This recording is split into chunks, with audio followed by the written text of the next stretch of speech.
विद्यार्थियों, अपन पढ़ रहे हैं ठोस अवस्था सॉलिड स्टेट, और उसमें आज अपन पढ़ेंगे वाइस इंडिसेज, वाइस सूचकांक। इन वाइस सूचकांक के द्वारा किसी क्रिस्टल के फलक का क्रिस्टलीय अक्षों से संबंध दर्शाया जाता है। क्रिस्टलीय अक्षों पर एकांक फलक के अंतःखंडों का अनुपात एक्सियल रेशियो कहलाता है।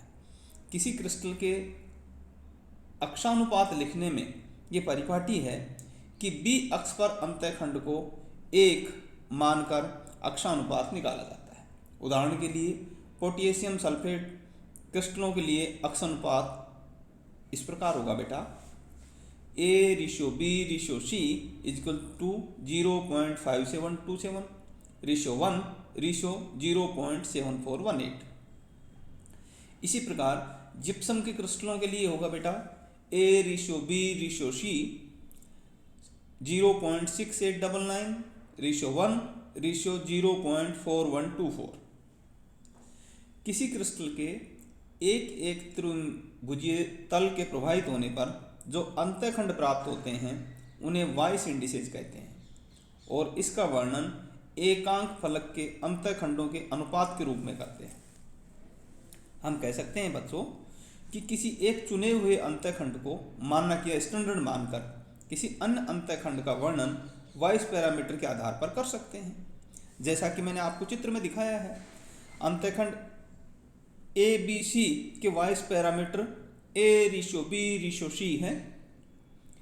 इन्हें मानक पैरामीटर मानकर हम अंतःखंड LMN के वाइस पैरामीटर निकाल सकते हैं, जो आएंगे 2A/3B/3C। कोई फलक किसी अक्ष के समानांतर होता है तो यह मानते हैं कि वह अक्ष को अनंत पर काटेगा, अतः उसके पैरामीटर के रूप में संबंधित अक्षर A अथवा B अथवा C से पहले इनफाइनाइट लिखकर प्रदर्शित करते हैं। उदाहरण के लिए यदि कोई फलक A और B अक्षरों को एकांक फलक की तुलना में क्रमशः 1 एवं 2 इकाई लंबाई पर काटता है और C के समानांतर है, तो बेटा इसके वाइस पैरामीटर होंगे A/2B रेशियो इनफाइनाइट C, क्योंकि A पर 1 का, B पर 2 का और C के ये समानांतर है, इसलिए A/2B और इनफाइनाइट C होगा। वाइस अंक अथवा वाइस पैरामीटर को अंश या भिन्न में भी प्रकट किया जा सकता है।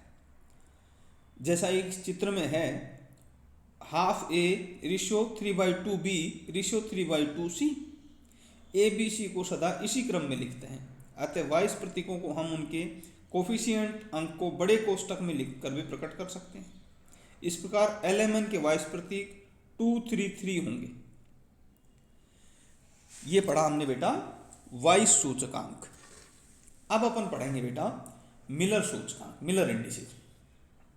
मिलर ने किसी फलक के अक्षीय अनुपातों व अंतःखंडों के सामान्य संबंधों के उपयोग से उस फलक को क्रिस्टलीय अक्षरों के पदों में व्यक्त किया।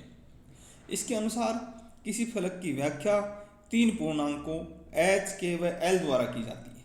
ये तीनों ही पूर्णांक एकांक तल के अंतःखंड और उस पर दिए गए फलक के अंतःखंडों के अनुपात से व्यक्त होते हैं। किसी फलक के मिलर अंक, मिलर इंडिसेज प्राप्त करने के लिए उसके वाइस पैरामीटर के अंकों कोफिशिएंट के व्युत्क्रमों रेसिप्रोकल को किसी ऐसी छोटी से छोटी संख्या से गुणा करते हैं कि तीनों अंक पूर्णांक से प्राप्त हो जाएं। यही पूर्णांक मिलर अंक कहलाते हैं।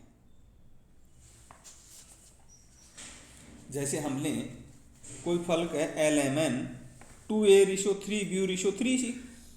अब अक्षीय क्रम ABC के वाइस पैरामीटर के अंकों के इनका व्युत्क्रम कर दो बेटा, 1/2, 1/3 और 1/3। ठीक है। अब इनका LCM ले लो आप, लिस्ट कॉमन फैक्टर पूर्णांक, तो ये आ जाएगा 322। LMN फलक के मिलर इंडिसेज हो जाएंगे। इन्हें हम 322 नहीं पढ़ते, अपितु 322 पढ़ते हैं। जैसे अपन पॉइंट के आगे की संख्याओं को एक एक करके पढ़ते हैं ना, उसी तरह इन इंडिसेज को भी हम बेटा एक एक करके पढ़ेंगे। तो मिलर सूचकांक होगा 1, 1/3 इनफाइनाइट, इसका हो जाएगा 3, इसका एलसीएम आ जाएगा 3, 1, 0, अर्थात 3, 1, 0। मानक या एकांक तल ABC के मिलर अंक HKL के मान इकाई होंगे तो इसे 111 प्लेन कहेंगे। यदि किसी तल का अंतःखंड ऋणात्मक हो, जैसा कि मैंने आपको इस डायग्राम में दिखाया है, तो उसके विपरीत दिशा में बढ़ने पर काटे तो मिलर पर हम एक बार का चिन्ह लगा देते हैं और इसका उपयोग ऋणात्मक स्थिति में करते हैं। जैसे ABC का मिलर सूचकांक ABC है तो 111 हो जाएगा, और इनमें से कोई नेगेटिव है तो उस पर हम क्या लगा देंगे बेटा, बार का चिन्ह लगा देंगे, और उससे हम सभी की क्या निकाल सकते हैं, मिलर सूचकांक। तो आज अपन ने पढ़ा वॉइस पैरामीटर और मिलर पैरामीटर और इनका आपस में संबंध।